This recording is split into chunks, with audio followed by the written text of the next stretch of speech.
Is everything in your life perfect? Or do you wish you could change something? Maybe have more of something. Maybe have a little less of something else. Well, if you're looking at any kind of change at all, then this is the video for you. Once upon a time, there was a king. He was a prosperous king. His kingdom was huge and the people loved him. He was healthy and he had a beautiful family. But there was a problem. The problem was that in spite of having something that we think is a perfect life, the king wasn't happy. There was a deep, unknown sadness in his heart. The problem was so big for him that he actually went to a doctor.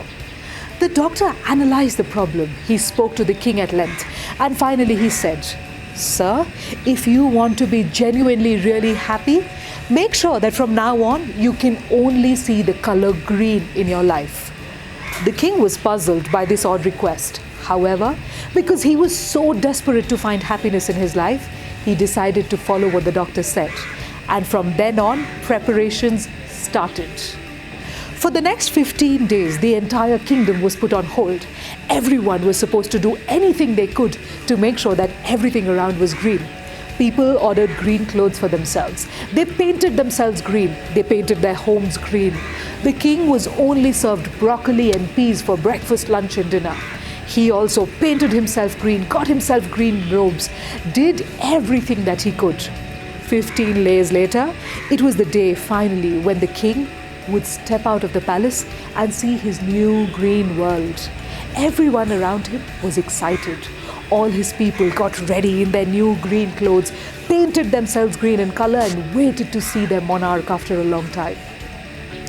The king came out in a green carriage drawn by painted horses green in color. He was just looking around and he was happy to see that people had put in so much effort, but the sorrow in his heart still persisted. He was, however, hoping that soon it would become okay. Things were going well. Everything was green, and then suddenly a lightning struck.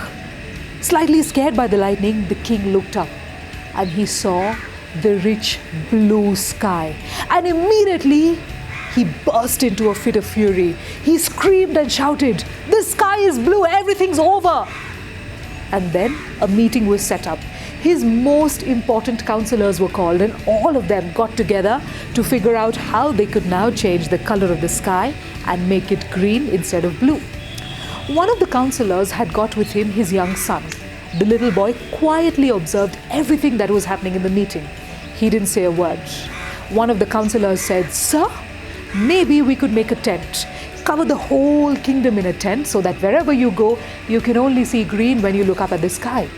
Another one said, "Sir, maybe we can have an umbrella that's going to follow you around. And every time you want to look up, the umbrella would be there to make the sky look green." Suddenly, a tiny voice said, "Sir, I have an idea." The young son of one of the counselors spoke up. He said, "Sir, if we want you to see green everywhere, why don't you just wear green tinted sunglasses? That's going to solve the problem." Such a simple solution to such a big problem.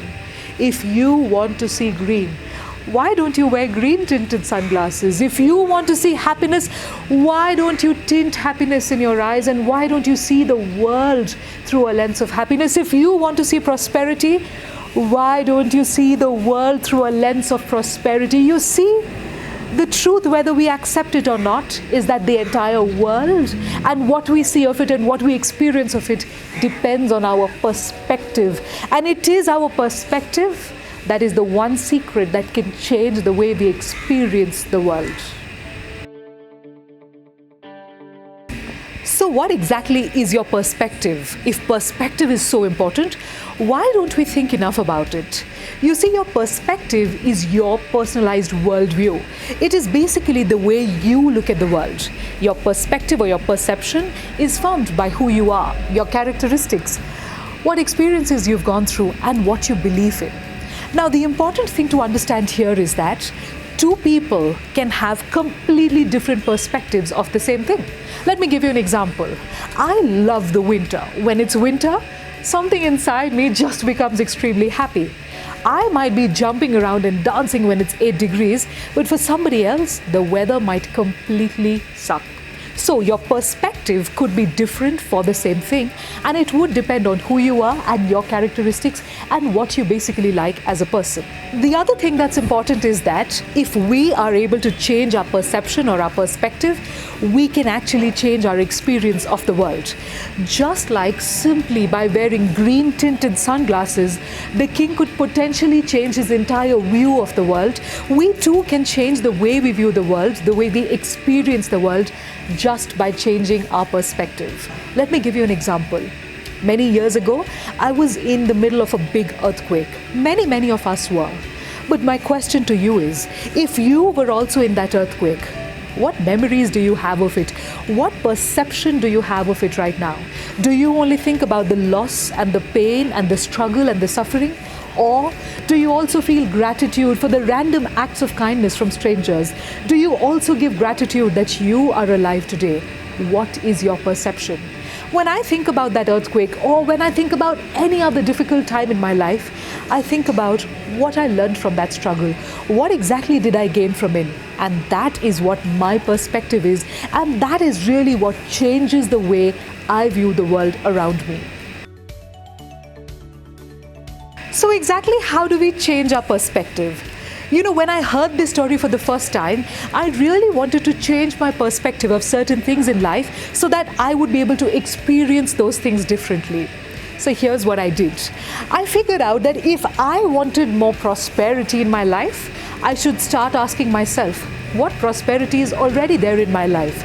If I could then become aware of that prosperity and look at the world through those prosperity tinted sunglasses that I was wearing, I would be able to see more prosperity. And if I consciously, habitually saw more and more prosperity, I would be able to attract more prosperity in my life. I then asked myself, how can I actually change my perception around love? And how can I experience more love in my life? I then asked myself, what love is already there in my life? I started becoming sensitized and aware of the love in my life. I started then seeing the world through those love-tinted sunglasses, and I started experiencing more love in my life. Slowly, your perception becomes what you actually start habitually thinking about your experiences, and it tints every experience you have, and it basically slowly attracts more favorable experiences in your life and changes your life completely. In fact, this can be best explained by one of the most meaningful Nepali songs I've ever heard. It goes somewhat like this. Fulko akhama fule sansara kadako akhama kade sansara kadako akhama kade sansara. Basically, this means that if you are a flower, if your perspective is like a flower, you'll see only beauty and positive things in the world around you. And if you're like a thorn, your perspective is like a thorn, you will see only the negative in the world around you. So, the next time things are not going right, the next time you want something to change, ask yourself, what is the perspective through which, what is tinting the sunglasses through which you're seeing the world around you?